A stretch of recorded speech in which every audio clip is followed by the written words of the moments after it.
guys and girls, my name's Mark. I'm just here to tell you a little story about the love affair with the HQs I've had since I first started in a panel shop when I was 16. I was there for a few months and a purple SS HQ come in, and not knowing much back then, all I got to do was pull it apart, but when the car was painted up and finished, I just fell in love with them from there on in.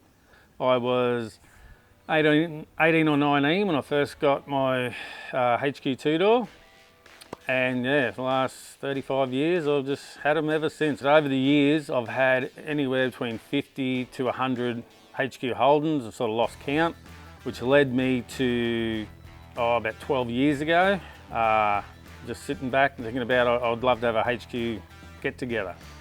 So we got together, me and the missus, and yeah, we sent some flyers out and done all the shows, handed them out, and our first HQ run we had 70 cars, and I was blown away by that. And then the year after that, we had 240 turn up, and then I just, yeah, really blown away with that. I was overwhelmed. So then the years after that, we've always had around the 250 to 300 cars, and it's still going strong now, 12 years later. The most cars on one run, I've had 5 of my own cars on one run. That was back when I had 11 cars, and now I'm down to 7. I sold a few off. And then, yeah, Power Cruise was coming up one year, and I didn't have a car going, which led me to the Monaro. It actually sat on the hoist for 11 years.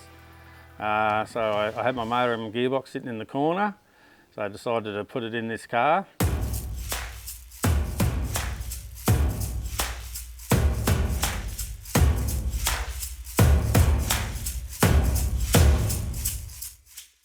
When I got it, it was a gunmetal grey colour, and my brother said to me, he goes, that reminds me of the one out of the Mad Max movie, the Night Rider.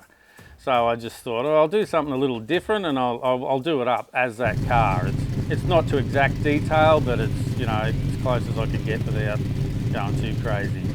So yeah, I put my my motor and gearbox in it, and we got it going, and yeah, it's been a lot of fun ever since. We took it on the drag challenge last year, and the first time I raced it, and it ran a 1090, so I was happy with that. We've redone the motor since, and yeah, it's going to go a little bit quicker than that now.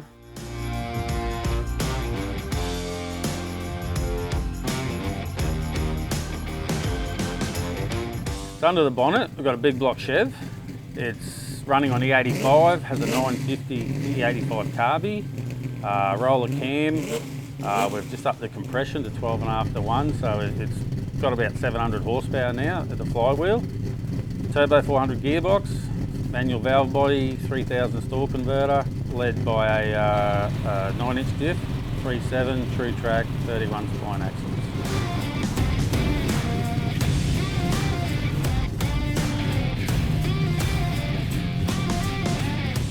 The wheels and tyres are running centerlines. They're 8.5s on the back and 5s on the front. They're not Mad Max spec, but that's what I've always run on my HQs. The interior, I've done it up as a GDS interior, because when I paint the car originally, as you've seen, it's green under the bonnet. It's liniment green, which is a 350 HQ coloured car, and that's how I'm going to do it up. I'm just going to take this running gear out and put in a HQ ute that I'm doing up.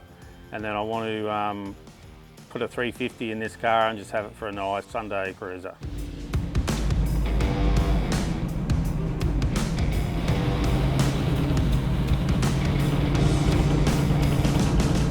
Okay, well that's the story about my Mad Max inspired HQ, the Night Rider. It was only in the movie for 2 minutes, but it inspired me to build this car for a little bit of fun.